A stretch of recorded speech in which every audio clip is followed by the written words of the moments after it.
नमस्कार, मैं ब्रिजेश यादव। आप देख रहे हैं बुलंद आवाज़। जैसा कि आप सबको पता है कि देश के प्रधानमंत्री नरेंद्र मोदी जी की मां हीराबा का 30 दिसंबर की तड़के 100 साल की अवस्था में निधन हो गया। निधन से पूर्व इसी साल 18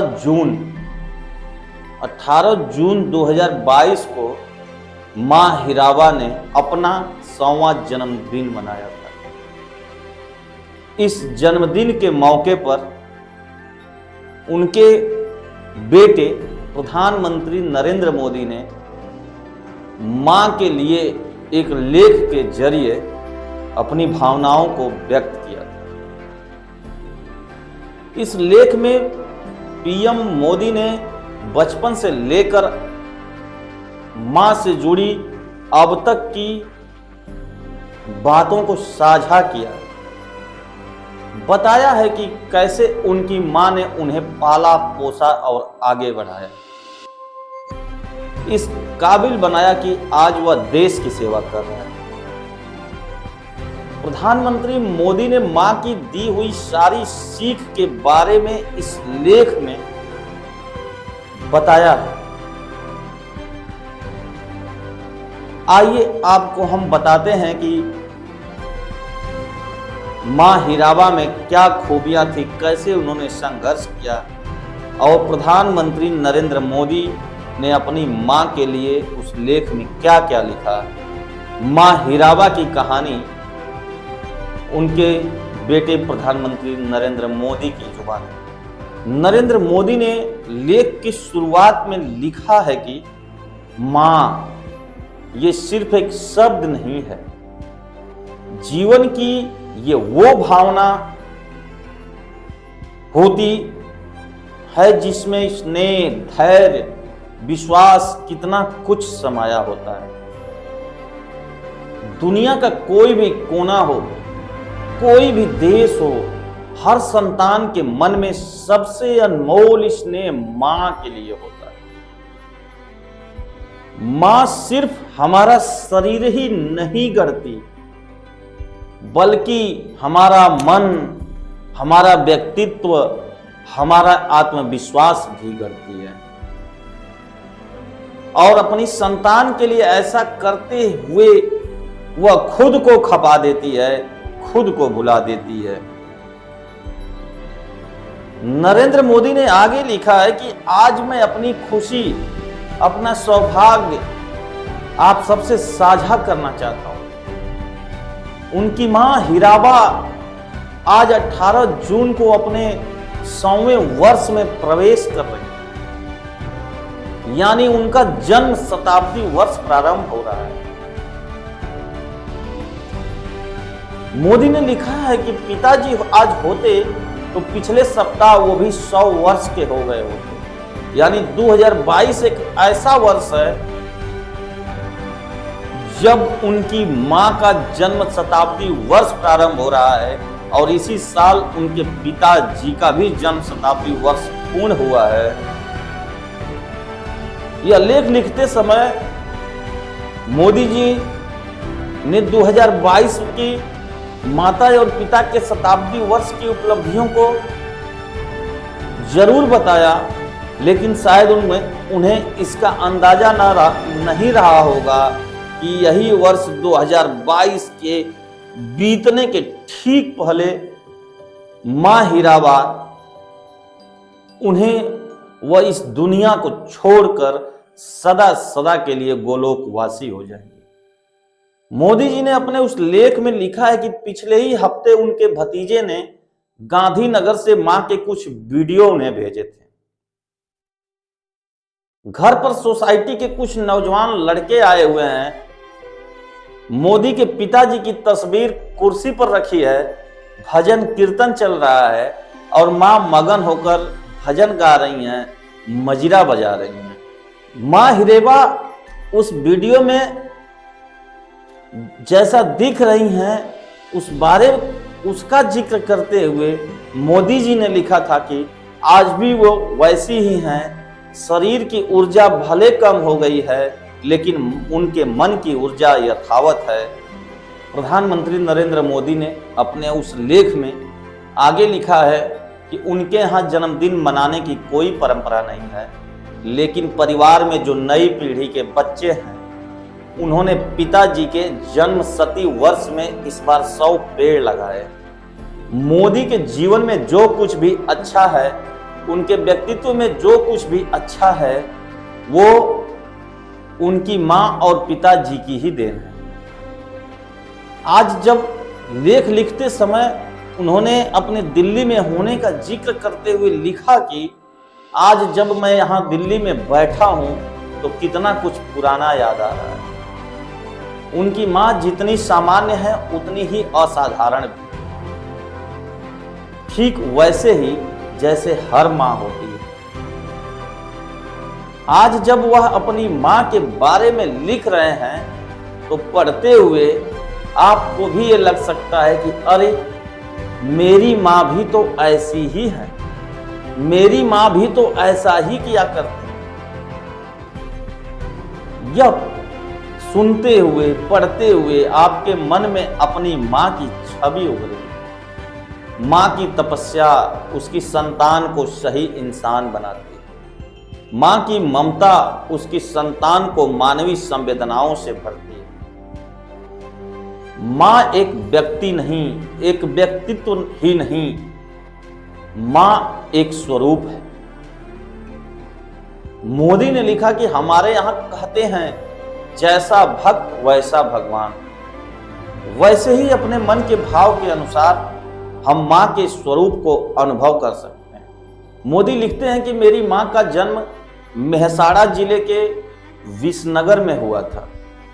वडनगर से यह बहुत दूर नहीं है।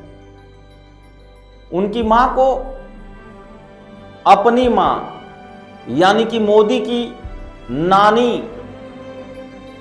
का प्यार नसीब नहीं हुआ था। एक शताब्दी पहले आई वैश्विक महामारी का प्रभाव तब बहुत वर्षों तक रहा। उसी महामारी ने मोदी की नानी को भी हीराबा से छीन लिया। मोदी जी की नानी जब गुजरी उस समय उनकी मां हीराबा की उम्र कुछ दिनों की रही होगी। आप सोचिए, मोदी की मां का बचपन मां के बिना ही बीता। वह अपनी मां से जिद नहीं कर पाई, उनके आंचल में सिर नहीं छिपा पाई। मां को उन्हें अक्षर ज्ञान भी नसीब नहीं हुआ। उन्होंने स्कूल का दरवाजा तक नहीं देखा। उन्होंने देखी तो सिर्फ गरीबी और घर में हर तरफ अभाव। मोदी लिखते हैं कि हम आज के समय में इन स्थितियों को जोड़कर देखें तो कल्पना कर सकते हैं कि उनकी मां का बचपन कितनी मुश्किलों भरा रहा है। शायद ईश्वर ने उनके जीवन को इसी प्रकार से गढ़ने की सोची थी। आज उन परिस्थितियों के बारे में मां सोचती हैं तो कहती हैं कि यह ईश्वर की यही इच्छा रही होगी। लेकिन अपनी मां को खोने का, उनका चेहरा तक ना देख पाने का दर्द हीराबा को जीवन के अंतिम समय तक बना रहा। मोदी बताते हैं कि बचपन के संघर्षों ने उनकी मां को उम्र से बहुत पहले बड़ा कर दिया था। वह अपने परिवार में सबसे बड़ी थी और जब उनकी शादी हुई तो भी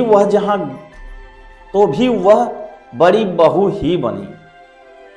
बचपन में जिस तरह वह अपने घर में सभी की चिंता करती थी, सभी का ध्यान रखती थी, सारे कामकाज की जिम्मेदारी उठाती थी, वैसी ही जिम्मेदारियां उन्हें ससुराल में भी उठाती। इन जिम्मेदारियों के बीच, इन परेशानियों के बीच मां हीराबा हमेशा शांत मन से हर स्थिति में परिवार को संभाले रहे। मोदी लिखते हैं कि वडनगर के जिस घर में हम लोग रहा करते थे वह बहुत ही छोटा था। उस घर में कोई खिड़की नहीं थी। कोई बाथरूम नहीं था, कोई शौचालय नहीं था। कुल मिलाकर मिट्टी की दीवारों और खपरेल की छत से बना वो एक 1.5 कमरे का ढांचा ही उनका घर था। उसी घर में उनके माँ, पिताजी और वह सब भाई बहन रहा करते थे। उस छोटे से घर में माँ को खाना बनाने में कुछ सहूलियत रहे, इसलिए मोदी के पिताजी ने घर में बांस की फट्टी और लकड़ी के पटरों की मदद से एक मचान जैसी व्यवस्था दी थी। वही मचान उनके घर की रसोई थी। माँ उसी मचान पर चढ़कर खाना बनाया करती। मोदी समेत उनके भाई बहन और पूरे परिवार के लोग उसी पर बैठकर खाना खाया करते। सामान्य रूप से जहां अभाव रहता है वहां तनाव भी रहता है। मोदी कहते हैं कि मेरे माता पिता की विशेषता रही कि अभाव के बीच भी उन्होंने घर में कभी तनाव को हावी नहीं होने। दोनों ने ही अपनी अपनी जिम्मेदारियां साझा की। कोई भी मौसम हो, गर्मी हो, बारिश हो, मोदी के पिताजी 4 बजे भोर में घर से निकल जाया करते। आसपास के लोग उनके पिताजी के कदमों की आवाज से जान जाते थे कि 4 बज गए, दामोदर काका जा रहे हैं। घर से निकलकर मंदिर जाना, प्रभु दर्शन करना और फिर चाय की दुकान पर पहुंच जाना उनके पिता का नित्य कर्म रहता था। मां हीराबा भी समय की उतनी ही पाबंदी थी। उन्हें भी सुबह 4 बजे जग जाने की आदत थी। सुबह सुबह ही वो बहुत सारे काम निपटा लिया। गेहूं पीसना हो, बाजरा पीसना हो, चावल या दाल बीनना हो, सारे काम वह खुद किया करती। काम करते हुए मां हीराबा अपने कुछ पसंदीदा भजन या प्रभातियां गुनगुनाया करती थी। नरसिंह मेहता जी के एक प्रसिद्ध भजन का जिक्र करते हुए मोदी लिखते हैं कि जल कमल छाड़ी जाने वाला स्वामी अमारो जाग से। यह भजन मां हीराबा को बेहद पसंद था। एक लोरी भी उन्हें पसंद थी, शिवाजी नुहाल रडू। उनकी मां यह भी गुनगुनाया करती।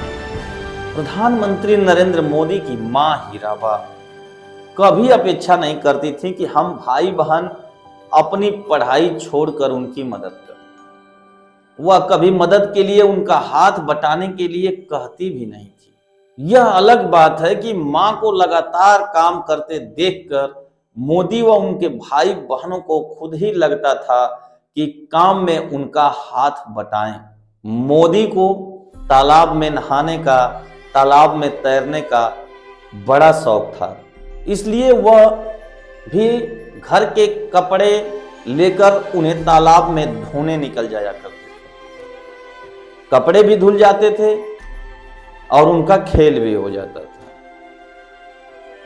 घर चलाने के लिए 2-4 पैसे ज्यादा मिल जाएं, इसके लिए मां हीराबा दूसरों के घर के बर्तन भी मांजा करती, समय निकालकर चरखा भी चलाया करती थी, क्योंकि उससे भी कुछ पैसे जुट जाते। कपास के छिलके से रुई निकालने का काम, रुई से धागे बनाने का काम, ये सब कुछ मां हीराबा खुद करती थी। उन्हें डर रहता था कि कपास के छिलकों के कांटे बच्चों को ना चुभ जाएं। अपने काम के लिए किसी दूसरे पर निर्भर रहना, अपना काम किसी दूसरे से करवाना उन्हें कभी पसंद नहीं आया। अपने लेख में मोदी आगे बताते हैं कि वडनगर वाले मिट्टी के घर में बारिश के मौसम में कितनी दिक्कतें होती, लेकिन उनकी मां की कोशिश रहती थी कि परेशानी कम से कम हो। इसलिए जून के महीने में कड़ी धूप में मां हीराबा घर की छत की खपरेल को ठीक करने के लिए ऊपर चढ़ जाया। वह अपनी तरफ से कोशिश करती ही थी, लेकिन उनका घर इतना पुराना हो गया था कि उसकी छत तेज बारिश सह ही नहीं पाती। बारिश में उनके घर में कभी पानी यहां से टपकता था तो कभी वहां से टपकता था। पूरे घर में पानी ना भर जाए, घर की दीवारों को नुकसान ना पहुंचे, इसलिए मां हीराबा जमीन पर बर्तन रख दिया करती। छत से टपकता हुआ पानी उसमें इकट्ठा होता रहा। उन पलों में भी मोदी ने मां को कभी परेशान नहीं देखा, खुद को कोसते नहीं देखा। मोदी कहते हैं कि आप यह जानकर हैरान रह जाएंगे कि बाद में उसी बारिश से टपक कर बर्तन में इकट्ठा हुए उसी पानी को मां हीराबा घर के काम के लिए अगले 2-3 दिन तक इस्तेमाल करती थी। जल संरक्षण का इससे अच्छा उदाहरण क्या हो सकता। मां हीराबा को घर सजाने का, घर को सुंदर बनाने का भी बहुत शौक था। घर सुंदर दिखे, साफ दिखे, इसके लिए वो दिन भर लगी रहती। वह घर के भीतर की जमीन को गोबर से लीपती थी। मोदी जी इस बात का भी जिक्र करते हैं कि आप सबको तो पता ही होगा कि उपले या गोबर के कंडे में आग लगाओ तो कई बार शुरू में बहुत धुआं उठता। उनकी मां तो बिना खिड़की वाले उस घर में उपले पर ही खाना बनाती। धुआं निकल नहीं पाता था, इसलिए घर के भीतर की दीवारें बहुत जल्दी काली हो जाया। हर कुछ हफ्तों में मां हीराबा उन दीवारों की भी खुदाई कर दिया करती। इससे घर में एक नयापन सा आया। मां हीराबा मिट्टी की बहुत सुंदर कटोरियां बनाकर भी उन्हें सजाया करती। पुरानी चीजों को रिसाइकिल करने की हम भारतीयों में जो आदत है, मां हीराबा उसकी चैंपियन रही हैं। मोदी आगे लिखते हैं कि मां हीराबा का एक और बड़ा ही निराला और अनोखा तरीका उन्हें याद है। वह अक्सर पुराने कागजों को भिगोकर उसके साथ इमली के बीज पीसकर एक पेस्ट जैसा बना लेती थी, बिल्कुल गोंद की तरह। फिर इस पेस्ट की मदद से वह दीवारों पर शीशे के टुकड़े चिपकाकर बहुत सुंदर चित्र बनाया करती थी। बाजार से कुछ सामान लाकर वह घर के दरवाजे को भी सजाया करती थी। मां हीराबा इस बात को लेकर हमेशा बहुत नियम से चलती थी कि बिस्तर बिल्कुल साफ सुथरा हो, बहुत सलीके से बिछा हो, धूल का एक भी कण उन्हें चादर पर बर्दाश्त नहीं था। थोड़ी सी सलवट देखते ही वह पूरी चादर को फिर से झाड़कर करीने से बिछाते। इसका असर यह है कि उनके बच्चे आज भी उनकी इस आदत का बहुत ध्यान रखते हैं। आज इतने वर्षों बाद भी मां हीराबा जिस घर में रहती हैं, वहां इस बात पर बहुत जोर देती हैं कि उनका बिस्तर जरा भी सिकुड़ा हुआ न हो। हर काम में परफेक्शन का उनका भाव जीवन के अंतिम समय में भी वैसा का वैसा ही रहा। गांधीनगर में अब तो मोदी के बड़े भाई का परिवार है, उनके भतीजों का परिवार है। इसके बावजूद मां हीराबा कोशिश करती रही कि वह अपना सारा काम खुद करें। साफ सफाई को लेकर वह कितनी सतर्क रहती थी, उसे मोदी ने उनके अंतिम समय तक देखा। मोदी बताते हैं कि दिल्ली से जब भी वह गांधीनगर जाते हैं मां हीराबा से मिलने पहुंचते हैं तो वह उन्हें अपने हाथ से मिठाई जरूर खिलाती थी। जैसे एक मां किसी छोटे बच्चे को कुछ खिलाकर उसका मुंह पोंछती है, वैसे ही मोदी की मां आज भी उन्हें कुछ खिलाने के बाद किसी रुमाल से उनका मुंह जरूर पोंछती है। वह अपनी साड़ी में हमेशा एक रुमाल या छोटा तौलिया खोस कर रखती थी। मां हीराबा के सफाई प्रेम के तो इतने किस्से हैं कि मोदी अगर लिखते रहे या कोई लेखक लिखता रहे तो बहुत सारा वक्त बीत जाए। मां हीराबा उसे भी काफी सम्मान देती थी जो साफ सफाई का काम करता था। मोदी बताते हैं कि वडनगर में उनके घर के पास जो नाली थी उसकी सफाई के लिए जब कोई आता था तो मां हीराबा उसे बिना चाय पिलाए जाने ही नहीं देती।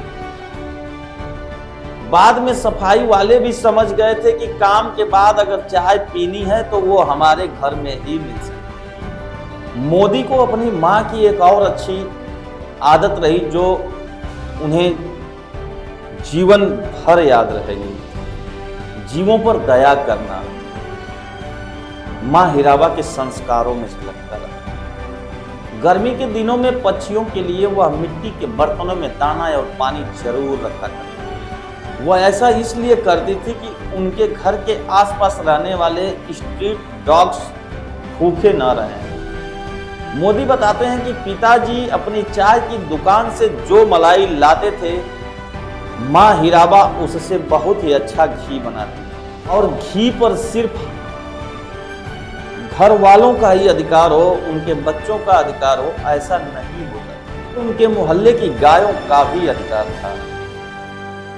मां हीराबा हर रोज नियम से गौ माता को रोटी खिलाती थी, लेकिन सूखी रोटी कभी नहीं खिलाती थी, हमेशा उस पर घी लगाकर ही देती थी। भोजन को लेकर मां हीराबा का हमेशा से यह आग्रह रहा है कि अन्न का एक भी दाना बर्बाद नहीं होना चाहिए। उनके कस्बे में जब किसी के शादी ब्याह में सामूहिक भोज का आयोजन होता था तो वहां जाने से पहले मां हीराबा सभी को यह बात जरूर याद दिलाती थी कि खाना खाते समय अन्न बर्बाद मत करना। घर में भी उन्होंने यही नियम बनाया हुआ था कि उतनी ही खाना थाली में लो जितनी भूख हो।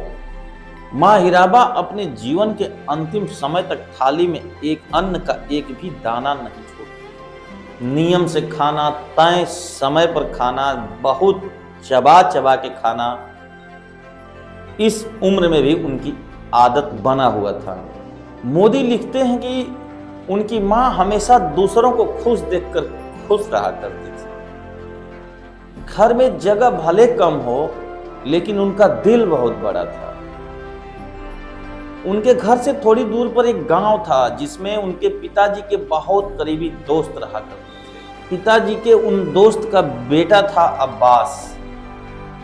दोस्त की असमय मृत्यु के बाद पिताजी अब्बास को अपने घर ही ले आए थे। एक तरह से अब्बास मोदी जी के ही घर में रहकर पढ़ा। मोदी जी वह अपने सभी बच्चों की तरह ही मां हीराबा अब्बास की भी बहुत देखभाल करती थी। ईद पर मां अब्बास के लिए उसकी पसंद के पकवान बनाती थी। त्योहारों के समय आसपास के कुछ बच्चे उनके यहाँ ही आकर खाना खाते थे। उन्हें भी मां हीराबा के हाथ का बना हुआ खाना बहुत पसंद था। मोदी के घर के आसपास जब भी कोई साधु संत आते थे तो मां हीराबा उन्हें घर में बुलाकर भोजन अवश्य कराती। जब वह जाने लगते तो मां अपने लिए नहीं बल्कि अपने बच्चों के लिए आशीर्वाद मांगती थी। उनसे कहती थी कि मेरी संतानों को आशीर्वाद दीजिए कि वह दूसरों के सुख में सुख देखें और दूसरों के दुख से दुखी हों। उनके बच्चों में भक्ति और सेवा भाव पैदा हो, उन्हें ऐसा आशीर्वाद दीजिए। मां हीराबा का नरेंद्र मोदी पर बहुत अटूट विश्वास रहा है। उन्हें अपने दिए हुए संस्कारों पर पूरा भरोसा रहा है। मोदी जी ने दशकों पुरानी एक घटना का जिक्र करते हुए बताया कि तब वह संगठन में रहते हुए जनसेवा के कार्य में जुट चुके थे। घर वालों से संपर्क न के ही बराबर रह गया था। उसी दौर में एक बार मोदी के बड़े भाई मां को बद्रीनाथ, केदारनाथ के दर्शन कराने के लिए ले गए थे। बद्रीनाथ में जब मां हीराबा ने दर्शन किए तो केदारनाथ में भी लोगों को खबर लग गई कि मोदी की मां आ रही है। उसी समय अचानक मौसम भी बहुत खराब हो गया था। यह देखकर कुछ लोग केदार घाटी से नीचे की तरफ चल दिए। वह अपने साथ में कंबल भी ले गए थे। वह रास्ते में बुजुर्ग महिलाओं से पूछते जा रहे थे कि क्या आप नरेंद्र मोदी की मां हैं? ऐसे ही पूछते हुए वह लोग मां हीराबा तक पहुंच गए। उन्होंने मां को कंबल दिया, चाय पिलाई। फिर तो वह लोग पूरी यात्रा भर मां हीराबा के साथ बने रहे। केदारनाथ पहुंचने पर उन लोगों ने मां के रहने के लिए अच्छा इंतजाम किया। इस वाकया का उनके मां के मन पर बहुत बड़ा प्रभाव पड़ा। तीर्थ यात्रा से लौटकर जब मां मोदी से मिली तो कहा कि कुछ तो अच्छा काम कर रहे हो तुम, लोग तुम्हें पहचानते हैं। अब इस घटना के इतने वर्षों बाद जब लोग मां हीराबा के पास जाकर पूछते हैं कि आपका बेटा पीएम है, प्रधानमंत्री है, आपको गर्व होता होगा, तो मां हीराबा का जवाब बड़ा गहरा हुआ करता था। मां उन्हें कहती थी कि जितना आपको गर्व होता है उतना ही मुझे भी हो। वैसे भी मेरा कुछ नहीं है, मैं तो निमित्त मात्र हूं, वो तो भगवान का है। मोदी बताते हैं कि आपने भी देखा होगा कि उनकी मां कभी किसी सरकारी या सार्वजनिक कार्यक्रम में उनके साथ नहीं जाती रही। अब तक 2 बार ही ऐसा हुआ है जब वह किसी सार्वजनिक कार्यक्रम में उनके साथ आई। एक बार जब एकता यात्रा के बाद श्रीनगर के लाल चौक पर तिरंगा फहराकर लौटा था तो अहमदाबाद में हुए नागरिक सम्मान कार्यक्रम में मां ने मंच पर आकर मोदी को टीका किया था। मां हीराबा के लिए वो बहुत भावुक पल इसलिए भी था क्योंकि एकता यात्रा के दौरान फगवाड़ा में हमला हुआ था। उसमें कुछ लोग मारे भी गए थे। उस समय मां हीराबा मोदी को लेकर चिंता में थी। तब उनके पास 2 लोगों का फोन आया था। एक अक्षरधाम मंदिर के प्रमुख स्वामी का और दूसरा फोन उनकी मां हीराबा का था। मां को उनका हाल जानकर कुछ तसल्ली हुई थी। दूसरी बार वह सार्वजनिक तौर पर मोदी के साथ तब आई थी जब वह पहली बार मुख्यमंत्री के रूप में शपथ लिए थे। 20 साल पहले का वह शपथ ग्रहण ही आखिरी समारोह है जब मां हीराबा सार्वजनिक रूप से नरेंद्र मोदी के साथ कहीं उपस्थित रहे हैं। नरेंद्र मोदी ने एक और वाकये को याद करते हुए कहा कि जब वह गुजरात के सीएम थे तो उनके मन में इच्छा थी कि अपने सभी शिक्षकों का सार्वजनिक रूप से सम्मान करूं। उनके मन में यह भी था कि मां तो उनकी सबसे बड़ी शिक्षक रही हैं, उनका भी सम्मान होना चाहिए। हम शास्त्रों में भी कहा गया है कि माता से बड़ा कोई गुरु नहीं है, नास्ति मातृ समो गुरु। इसलिए मोदी ने अपनी मां से कहा था कि आज भी मंच पर आइएगा, लेकिन उन्होंने कहा कि देख भाई, मैं तो निमित्त मात्र हूं, तुम्हारा मेरी कोख से जन्म लेना लिखा हुआ था, तुम्हें मैंने नहीं भगवान ने गढ़ा है। यह कहकर मां हीराबा उस कार्यक्रम में नहीं गईं। उनके सभी शिक्षक आए थे, लेकिन मां उस कार्यक्रम से दूर ही रही। मोदी आगे लिखते हैं कि उन्हें याद है कि मां हीराबा उस समारोह से पहले उनसे ये जरूर पूछी कि हमारे कस्बे में जो शिक्षक जेठा भाई जोशी जी थे, क्या उनके परिवार से कोई उस कार्यक्रम में आएगा। बचपन में मोदी की शुरुआती पढ़ाई लिखाई अक्षर ज्ञान गुरु जेठा भाई जोशी ने ही कराया था। इसका मां हीराबा को ध्यान था। यह भी पता था कि अब जोशी जी हमारे बीच में नहीं है।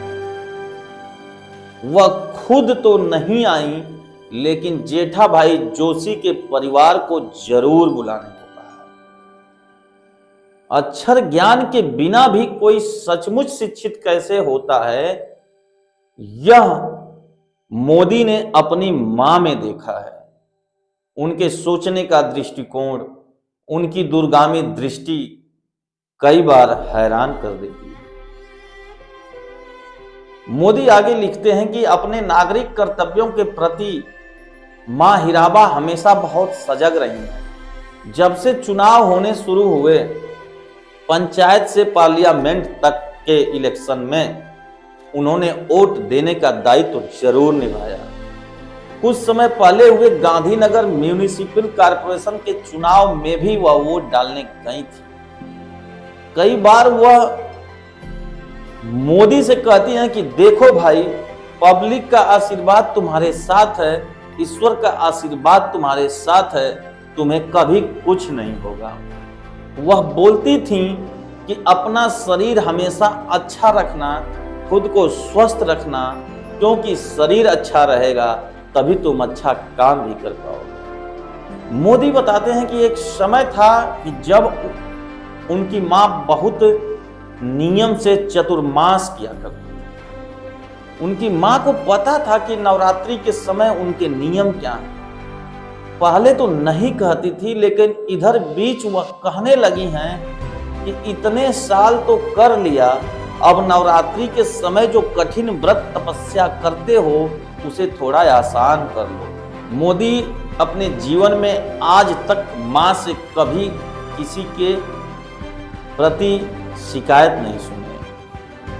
न वो किसी की शिकायत करती थी और ना ही किसी से कुछ अपेक्षा करती थी। मां हीराबा के नाम आज भी कोई संपत्ति नहीं है। उनके शरीर पर कभी मोदी ने सोना नहीं देखा। उन्हें जेवर का कोई मोह नहीं था। वह पहले भी सादगी से रहती थी और आज भी वैसे ही अपने छोटे से कमरे में पूरी सादगी के साथ आखिरी समय तक रहती। ईश्वर पर मां की अगाध आस्था थी, लेकिन वह अंधविश्वास से कोसों दूर रहती थी। मोदी के घर को उन्होंने हमेशा अंधविश्वास से बचा कर रखा। वह शुरू से ही कबीरपंथी रही। अपने जीवन के अंतिम समय तक भी वह उसी पंथ से पूजा पाठ करती रही। उन्हें माला जपने की आदत सी पड़ गई थी। दिन भर भजन और माला जपना इतना ज्यादा हो जाता था कि वह अपनी नींद भी भूल जाती थी। ऐसे में घर के लोगों को उनकी माला छिपानी पड़ती थी, तब वह जाकर सोती थी और उन्हें नींद आती थी। मां हीराबा की याददाश्त बहुत अच्छी रही। उन्हें दशकों पहले की भी बातें बहुत अच्छी तरह से याद रही। उनसे कोई रिश्तेदार मिलने जाता और अपना नाम बताता तो वह तुरंत उनके दादा दादी या नाना नानी का नाम लेकर बोलती थी कि अच्छा तुम उनके घर से हो। दुनिया में क्या चल रहा है इस पर भी मां हीराबा की नजर रहती। हाल फिलहाल में मोदी जी ने अपनी मां से पूछा था कि आजकल टीवी कितना देखती हो। मां हीराबा ने कहा कि टीवी पर तो जब देखो तब सब आपस में झगड़ा कर रहे होते हैं। हाँ, कुछ हैं जो शांति से समझाते हैं और मैं उन्हें देखती हूँ। माँ इतना कुछ गौर कर रही थी, यह देखकर मोदी आश्चर्यचकित रहे। माँ हीराबा के याददाश्त का जिक्र करते हुए मोदी एक और घटनाक्रम को लिखते हैं कि यह बात 2017 की है। वह यूपी में चुनाव के आखिरी दिनों में काशी में थे। वहां से जब वह अहमदाबाद गए तो मां हीराबा के लिए काशी से प्रसाद भी लेकर गए थे। वह मां से मिलो तो उन्होंने पूछा कि क्या काशी विश्वनाथ के दर्शन भी किए थे।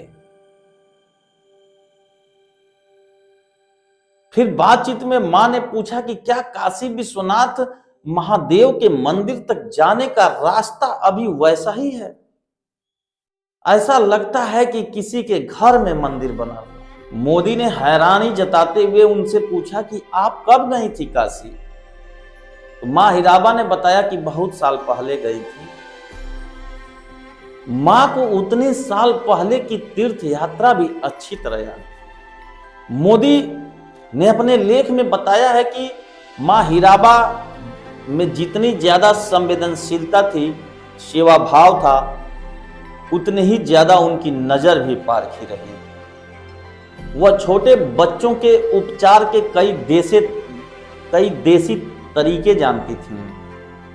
वडनगर वाले घर में तो अक्सर उनके यहाँ सुबह से ही कतार लग जाती थी। लोग अपने 6 से 8 महीने के बच्चों को दिखाने के लिए मां हीराबा के पास लाते थे। इलाज करने के लिए मां को कई बार बहुत बारीक पाउडर की जरूरत होती थी। यह पाउडर जुटाने का इंतजाम घर के बच्चों का था, मोदी और उनके भाई बहनों का था। मां उन्हें चूल्हे से निकली राख एक कटोरी और एक महीन सा कपड़ा दे देती थी।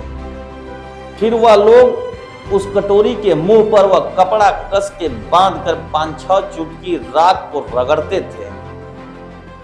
ऐसा करने पर राख के जो सबसे महीन कण होते थे वह कटोरी में नीचे जमा हो जाते थे। मां हीराबा मोदी और उनके भाई बहनों से हमेशा कहती थी कि अपना काम अच्छे से करना, राख के मोटे दानों की वजह से बच्चों को कोई दिक्कत नहीं होनी चाहिए। ऐसी ही एक और बात का जिक्र करते हुए मोदी कहते हैं कि उनकी मां की ममता भी थी, उनकी मां में ममता भी थी और सूझबूझ भी। एक बार उनके पिताजी को एक धार्मिक अनुष्ठान करवाना था। इसके लिए पूरे परिवार को नर्मदा के तट पर किसी स्थान पर जाना था। भीषण गर्मी के दिन थे, इसलिए वहां जाने के लिए वह लोग सुबह सुबह ही घर से निकल लिए थे। करीब 3-3.5 घंटे का सफर तय किया। जब बस से उतरे तो वहां से आगे का रास्ता पैदल ही जाना था। इतनी भीषण गर्मी में आग निकल रही थी, इसलिए वो लोग नर्मदा जी के किनारे पानी में पैर रखकर चलने लगे थे। नदी में इस तरह भी चलना आसान नहीं था। कुछ ही देर में मोदी जी व उनके भाई बहन थक गए। उन्हें जोर की भूख भी लगी थी। मां हीराबा उन सबकी स्थिति देख रही थी, समझ भी रही थी। उन्होंने मोदी के पिताजी को कहा कि थोड़ी देर के लिए बीच में ही रुक जाते। मां हीराबा ने उनके पिताजी को तत्काल आसपास कहीं से गुड़ खरीद कर लाने को कहा। पिताजी गए और गुड़ खरीद कर लाए। तब मोदी काफी छोटे थे। गुड़ खाने के बाद पानी पीते ही शरीर में नई ऊर्जा का संचार हो गया। इसके बाद फिर सभी चल पड़े। उस गर्मी में पूजा के लिए उस तरह निकलना, मां हीराबा की वो समझदारी, पिताजी का तुरंत गुड़ खरीद कर लाना मोदी को आज भी अच्छी तरह याद है। दूसरों की इच्छा का सम्मान करने की भावना, दूसरों पर अपनी इच्छा ना थोपने की भावना मोदी ने अपनी मां में बचपन से ही देखी है। खास तौर पर मोदी को लेकर वो बहुत ध्यान रखती थी। वह यह ध्यान रखती थी कि अपने व मोदी के निर्णयों के बीच में वह कभी दीवार ना बने। उन्होंने हमेशा मोदी को प्रोत्साहित ही किया। बचपन से वह मोदी में एक अलग प्रकार की प्रवृत्ति पनपते हुए देख रही थी। वह अपने सभी भाई बहनों में अलग से रहते थे। मोदी की दिनचर्या की वजह से, उनके तरह तरह के प्रयोगों की वजह से कई बार मां हीराबा को उनके लिए अलग से इंतजाम भी करने पड़ते थे, लेकिन फिर भी उनके चेहरे पर कभी शिकन नहीं है। मां ने कभी इसे बोझ नहीं माना। मोदी जी महीनों महीनों तक खाने में नमक छोड़ देते थे। कई बार ऐसा होता था कि वह हफ्तों हफ्तों अन्न त्याग देते थे, सिर्फ दूध ही पिया करते थे। कभी तय कर लेते थे कि अब 6 महीने तक मीठा नहीं खाऊंगा। सर्दी के दिनों में वह खुले में सोते थे। नहाने के लिए मटके के ठंडे पानी का उपयोग करने लगते थे। वह अपनी स्वयं की परीक्षा ले रहे थे। मां हीराबा उनके मनोभावों को समझ रही थी। वह कोई जिद नहीं करती थी। वह यही कहती थी, ठीक है भाई, जैसा तुम्हारा मन करे करो। मां हीराबा को आभास हो रहा था कि मोदी कुछ अलग दिशा में जा रहा है। एक और यादगार का जिक्र करते हुए मोदी अपने लेख में लिखते हैं कि एक बार हमारे घर के पास गिरी महादेव मंदिर में एक महात्मा आए हुए थे। वह हाथ में ज्वार उगाकर तपस्या कर रहे थे। मोदी बड़े मन से उनकी सेवा में जुटे हुए। उसी दौरान मोदी की मौसी की शादी तय हो गई। परिवार में सबको वहां जाने का बहुत मन था। मामा के घर जाना था और मां हीराबा की बहन की शादी थी, इसलिए मां भी बहुत उत्साह में थी। सब अपनी तैयारी में जुटे थे, लेकिन मोदी ने मां के पास जाकर कहा कि मैं मौसी की शादी में नहीं जाना चाहता। मां ने वजह पूछी तो उन्होंने महात्मा जी की सेवा करने वाली वजह बताई। मां हीराबा को दुख जरूर हुआ कि मोदी उनकी बहन की शादी में नहीं जा रहा, लेकिन उसके बाद भी उन्होंने बेटे के मन का आदर किया। वह यही बोली कि ठीक है, जैसा तुम्हारा मन करे वैसा ही करो। लेकिन उन्हें इस बात की चिंता थी कि वह अकेले घर में कैसे रहेंगे। मोदी को तकलीफ न हो, इसलिए वह उनके लिए 4-5 दिन का सूखा खाना बनाकर घर में रख कर गई। मोदी बताते हैं कि जब उन्होंने घर छोड़ने का फैसला कर लिया तो उसे भी मां हीराबा कई दिन पहले ही समझ गई थी। वह मां पिताजी से बात बात में कहते ही रहते थे कि मेरा मन करता है कि बाहर जाकर देखूं दुनिया क्या है। वह उनसे कहते थे कि रामकृष्ण मिशन के मठ में जाना है। स्वामी विवेकानंद जी के बारे में भी उनसे खूब बातें किया करते थे। उनके माता और पिता यह सब सुनते रहते थे। यह सिलसिला कई दिन तक लगातार चला। आखिरी में एक दिन नरेंद्र मोदी ने मां पिता को घर छोड़ने की अपनी इच्छा बताई और उनसे आशीर्वाद मांगा। उनकी बात को सुनकर उनके पिताजी बहुत दुखी हो गए। वह थोड़ा खिन्न होकर बोले, तुम जानो, तुम्हारा काम जानो। लेकिन मोदी ने कहा कि मैं ऐसे बिना आशीर्वाद घर छोड़कर नहीं जाऊंगा। मां हीराबा को उनके बारे में सब कुछ पता था। उन्होंने फिर उनके मन का सम्मान किया। वह बोले कि जो तुम्हारा मन करे वही करो। हाँ, मोदी के पिताजी की तसल्ली के लिए उन्होंने उनसे कहा कि वह चाहे तो उसकी जन्म पत्री किसी को दिखा दे। उनके एक रिश्तेदार को ज्योतिष का भी ज्ञान था। मोदी के पिताजी उनकी जन्म पत्री के साथ उनसे मिले। जन्म पत्री देखने के बाद उन्होंने कहा कि उसकी तो राह ही कुछ अलग है। ईश्वर ने जहां तय किया है वह वहीं जाएगा। इसके कुछ घंटों बाद ही मोदी ने अपना घर छोड़ दिया। तब तक उनके पिताजी बहुत सहज हो चुके थे। उनके पिताजी ने उन्हें आशीर्वाद दिया। घर से निकलने से पहले मां हीराबा ने मोदी को दही और गुड़ भी खिलाया। वह जानती थी कि अब उनका आगे का जीवन कैसा होने जा रहा है। मां की ममता कितनी ही कठोर होने की कोशिश करे, जब उसकी संतान घर से दूर जा रही हो तो पिघल ही जाती है। उनकी मां की आंखों में आंसू थे, लेकिन मोदी के लिए खूब सारा आशीर्वाद भी था। घर छोड़ने के बाद के वर्षों में मोदी जहां रहे, जिस हाल में रहे, मां के आशीर्वाद की अनुभूति हमेशा उनके साथ रही। मां हीराबा मोदी से गुजराती में ही बात करती थी। गुजराती में तुम के लिए तू और आप के लिए तमे कहा जाता है।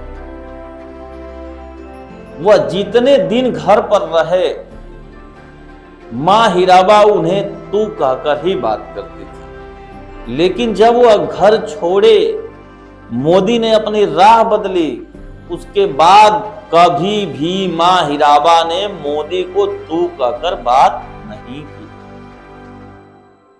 वह अपने जीवन के अंतिम समय तक भी आप या तमे कहकर ही बात करती है।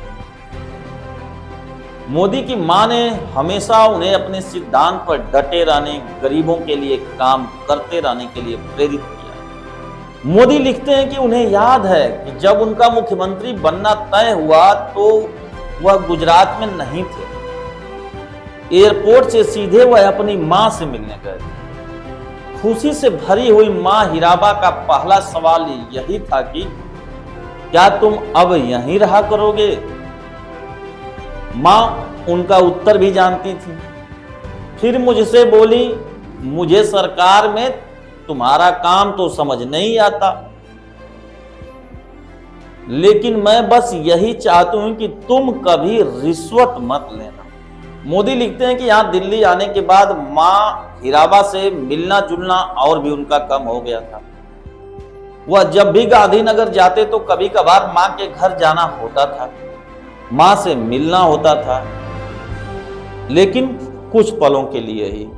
उनकी मां के मन में इसे लेकर कोई नाराजगी या दुख का भाव उन्होंने आज तक महसूस नहीं किया। मां का इस मोदी के लिए उनके जीवन पर्यंत वैसा ही रहा, उनका आशीर्वाद वैसा ही रहा जैसा पहले था। उनकी मां उनसे अक्सर पूछती थी, दिल्ली में अच्छा लगता है, मन लगता है? मोदी लिखते हैं कि सार्वजनिक रूप से कभी आपके लिए इतना लिखने का, इतना कहने का साहस नहीं कर पाया। यह रही प्रधानमंत्री नरेंद्र मोदी द्वारा लिखित उनकी मां की गाथा, जो अभी कुछ माह पहले ही उनके 100वें जन्मदिन पर लिखी गई थी। हम बुलंद आवाज की टीम और दर्शकों की तरफ से मां हीराबा के निधन पर शोक व्यक्त करते हैं। इस दुख की घड़ी में प्रधानमंत्री नरेंद्र मोदी व उनके परिवार के अन्य लोगों को ईश्वर से सहन शक्ति प्रदान करने की कामना करते हैं। साथ ही ईश्वर से प्रार्थना है कि मां हीराबा जैसी संघर्षशील प्रतिमूर्ति की पुण्यात्मा को अपने श्री चरणों में स्थान दें। धन्यवाद, नमस्कार।